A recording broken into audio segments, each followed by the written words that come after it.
여러분 안녕하세요. 말랑말랑 초등역사수업연구소의 신봉석 선생님입니다. 오늘은 세 번째 주제 민족문화를 지킨 조선에서 세종은 어떤 일을 하여 조선의 때이른 전성기를 맞이하게 하였을까라는 내용으로 공부해 보도록 하겠습니다. 학교 선생님들과 수업은 잘 하셨나요? 이건 복습 영상이기 때문에 선생님과의 수업을 열심히 들어주시길 부탁드립니다. 자, 오늘도 한국사 기억노트 황금필기 음성지원 시작해 보도록 하겠습니다. 자, 세종에 대한 이야기를 열심히 했을 거예요. 교과서가 한 140쪽 정도인데 세종은 인물 한 명인데 세종의 업적을 6쪽 정도에서 다룹니다. 네, 파격적인 분량이라고 생각하면 될 것 같고요. 그만큼 하신 일이 많다. 그래서 여러분들이 외워야 할 것도 공부할 것도 많다라고 생각하시면 될 것 같아요. 그런데 외울 게 많다고 짜증내시기보다는 당시의 백성들을 위해서 이렇게 열심히 일한 왕이 있었구나라고 생각을 해주시면 될 것 같습니다. 먼저 학문 정책 부분에서 어떤 일을 했는지. 자, 학문은 공부를 의미하죠. 학문을 연구하고 여러 가지 국가 정책을 뒷받침할 수 있는 집현전을 부활시킵니다. 집자는 모을 집자이고요. 현은 현명하다. 현명한 사람들을 모아놓은 곳 이렇게 생각하면 되겠고요. 부활시켰다라는 것은 이제 고려 시대에도 존재하긴 했어요. 집현전이라는 이름의 관청이 있었는데 세종을 이것을 엄청나게 활성화시켜가지고 학자들이 연구를 아주 많이 하게끔 하기도 하고 정책을 뒷받침하는 이제 싱크탱크로 활용을 했다. 아주 왕성하게 활동을 했다. 집현전이 그렇게 생각을 하시면 될 것 같고요. 농업이나 경제 측면을 한번 볼게요. 전국의 농부들의 경험을 직접 듣고 농부들이 전문가일 거 아니야 사실은. 그렇기 때문에 농사 짓는 방법을 설명한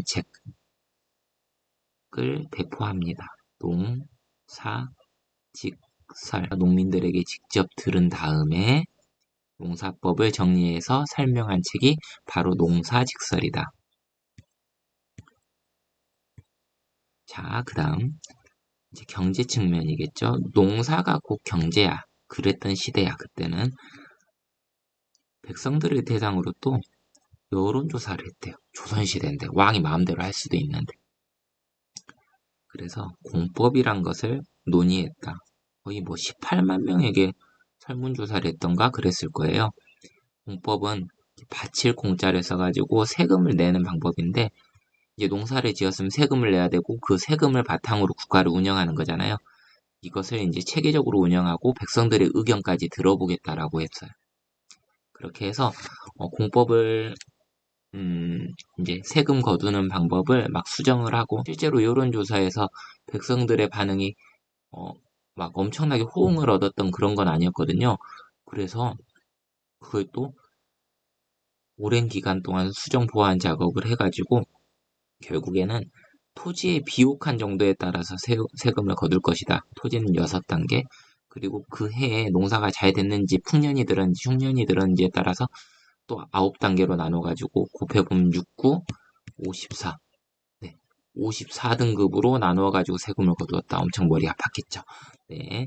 근데 백성들의 상황을 고려하겠다. 세금을 거둘 때도 이렇게 생각을 했던 거예요. 네. 그 다음 국방 보겠습니다. 여진족을 몰아내고 최윤덕이 사군을 개척하였고 김종서 장군이 육진을 개척하였다. 그래서 우리나라 영토가 요 정도였다면은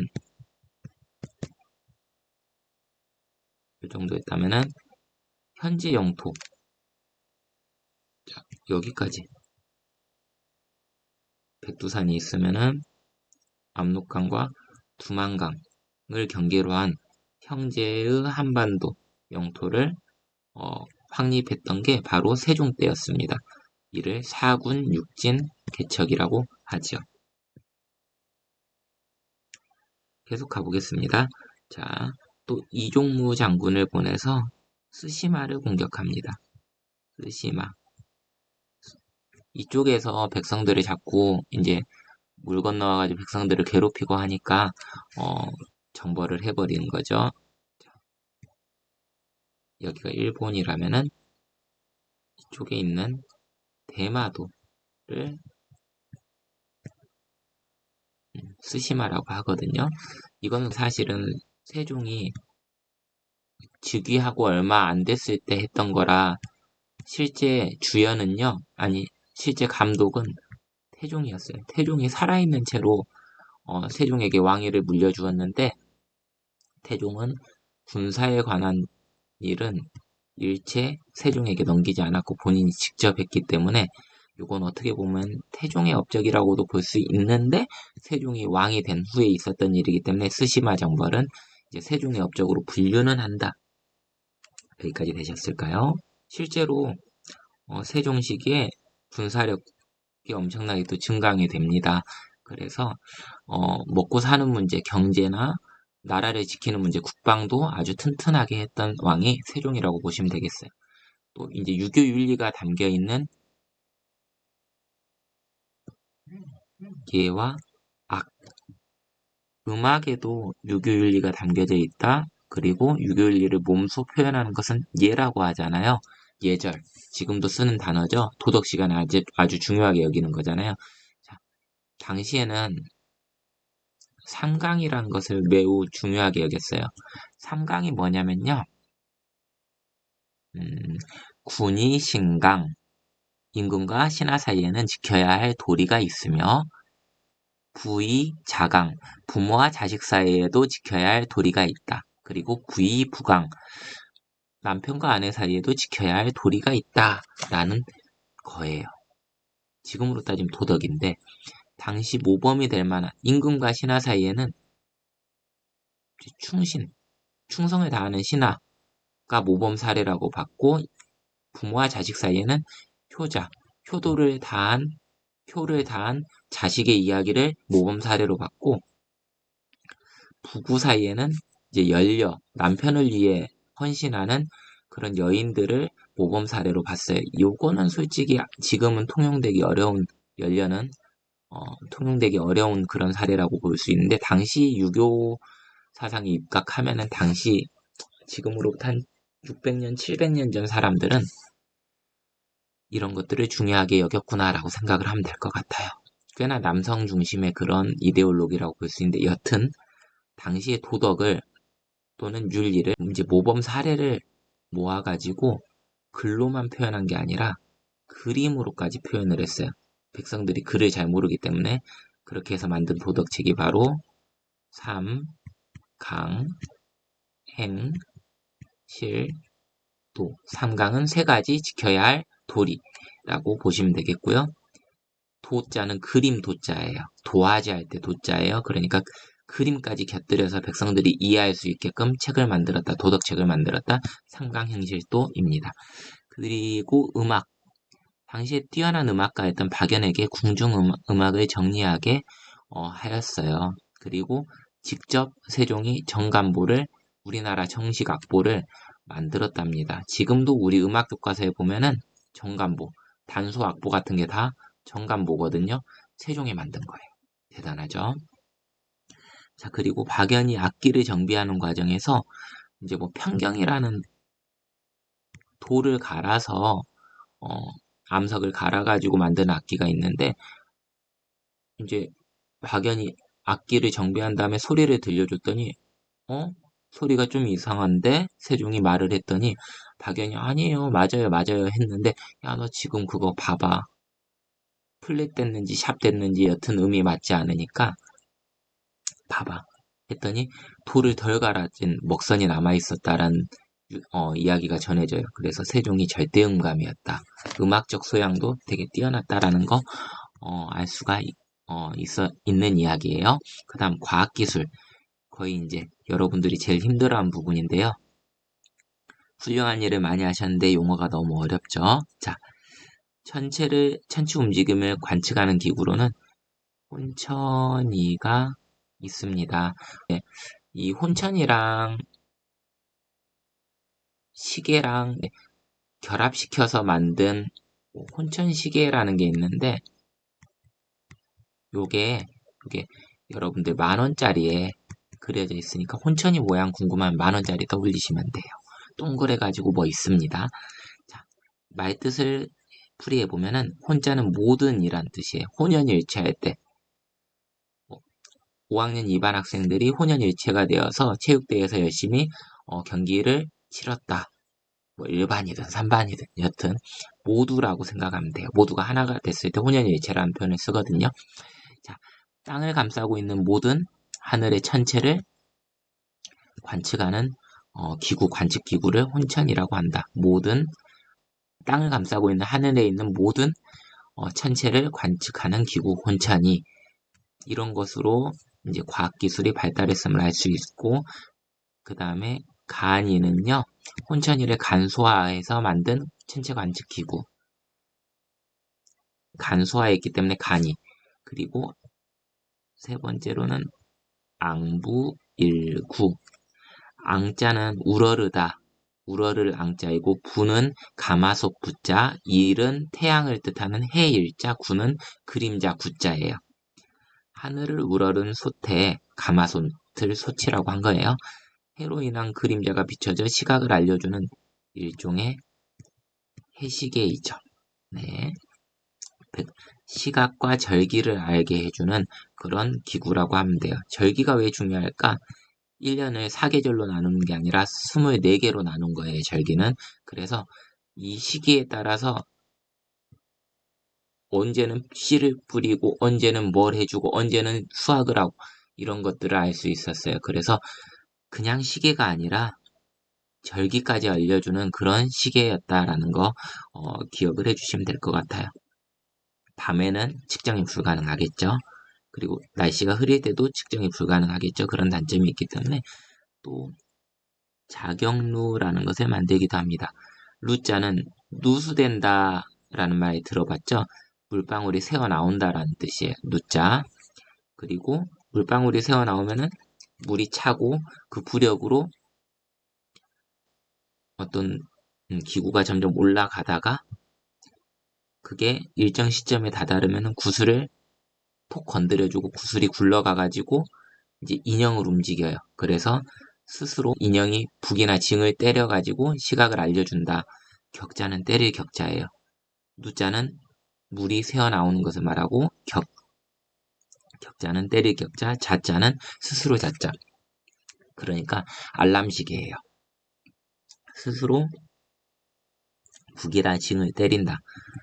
물방울이 새어나오는 부력으로 시계 장치가 움직이는 거예요. 자, 이걸 자경루라고 하고요. 우리가 흔히 물시계라고 표현을 하는데 자경루가 정식 명칭입니다. 그리고 농사 지을 때 비가 매우 중요하기 때문에 치국이 측정한다. 비우. 비 오는 양을 측정하는 기구라고 생각하면 되겠고 치국이도 세종대에 만들어집니다. 아들 문종이 많이 기여를 했다고 해야 만드는데 이거는 뭐 별것도 아닌데 라고 생각할 수도 있어요. 이렇게 치구기가 있고 치구대가 있거든요. 이렇게 여기다가 자 집어넣고 비온 양을 측정하는 게 뭐가 대단하냐?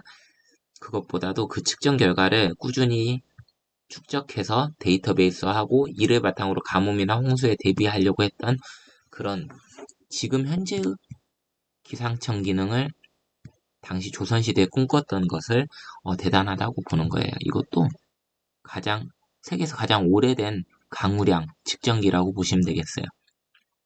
그리고 진짜 생소한 단어 칠정산이 있습니다. 칠정산은 7개의 천체를 관찰해서 이제 달력을 만들었다라고 보시면 될 것 같은데요. 달력을 만드는 것을 역법이라고 해요. 여튼 그런데 늘 중국 기준으로 했기 때문에 뭐가 정확하게 맞지 않았는데 수도인 한성을 기준으로 조선의 한성을 기준으로 천체 운동을 계산해서 달력을 만들었다. 그래서 되게 중요한 겁니다. 당시에는 달력을 만드는 거, 하늘을 관측하는 거, 관찰하는 거 이런 게 다 중국 입장에서는 황제만이 할 수 있는 일이라고 생각을 했는데 꽤 자주적인 생각을 보여준 게 바로 세종 때 만들어진 칠정산입니다. 자, 궁금하시면은 선생님이 공유한 프레지에 있는 영상 보시면 되겠어요. 여기서 7개의 천체는 어렵지 않아요. 우리 달력에서 쓰고 있는 일, 월, 화, 수, 목, 금, 토 있죠? 일, 태양, 월, 달, 화, 화성, 수, 수성, 목성, 금성, 토성 이 7개의 천체를 천체 움직임을 계산해서 달력을 만들었다는 거 엄청 대단한 거예요. 당시에 아마 세계에서 세 번째로 스스로 달력을 만들어서 갖고 있었던 나라가 조선이었을 겁니다. 자, 그 다음 의학 기술도 발전을 시켰는데 의학과 관련된 데도 이제 관심을 가지는데요. 우리 땅에서 나는 약재와 치료 방법을 정리해서 이런 것들도 사실 중국풍이 많았거든요. 우리나라에서 나지 않는 약재, 구하기 힘든 약재를 가지고 뭔가 처방을 내리면 힘들잖아요. 백성들을 생각해서 또 우리 땅에서 나는 약재와 치료 방법을 정리한 향약 집성방을 편찬하기도 합니다. 자, 세종이 이제 딸을 잃어요. 딸이 병으로 세상을 떠나는데 그게 또 계기가 되었다 이런 이야기도 있습니다. 향약 집성방의 지읒, 조선의 지읒을 따서 향약 집성방 하면 조선을 꼭 떠올려 주세요. 나중에 중고등학교 가면 향약 구급방도 나오고 막 여러 가지가 나오거든요. 그게 또 이제 막 다 시기가 다르기 때문에 향약 집성방은 지읒을 보고 조선을 떠올려 달라. 평생 갈 암기 포인트입니다. 그리고 문화사적으로도 이게 제일 중요하죠, 사실. 훈민정음, 더 말할 필요가 없죠. 백성을 가르치는 바른 소리라는 훈민정음을 만들어서 그게 현재 우리가 쓰고 있는 한글의 기원이라고 보면 되겠어요. 과학적이고 독창적이고 체계적인 고유의 문자를 직접 만드셨다라고 보시면 되겠어요. 세종의 업적 지금까지 한번 살펴보았는데요. 엄청나게 뭐가 많긴 하지만 이거 자꾸 되돌려가면서 들으면서 완전히 자기 것으로 소화하셨으면 좋겠어요. 오늘 한국사 기억노트 황금필기 음성 지원은 여기까지로 마치겠습니다. 열심히 들어주셔서 감사합니다. 수고하셨어요.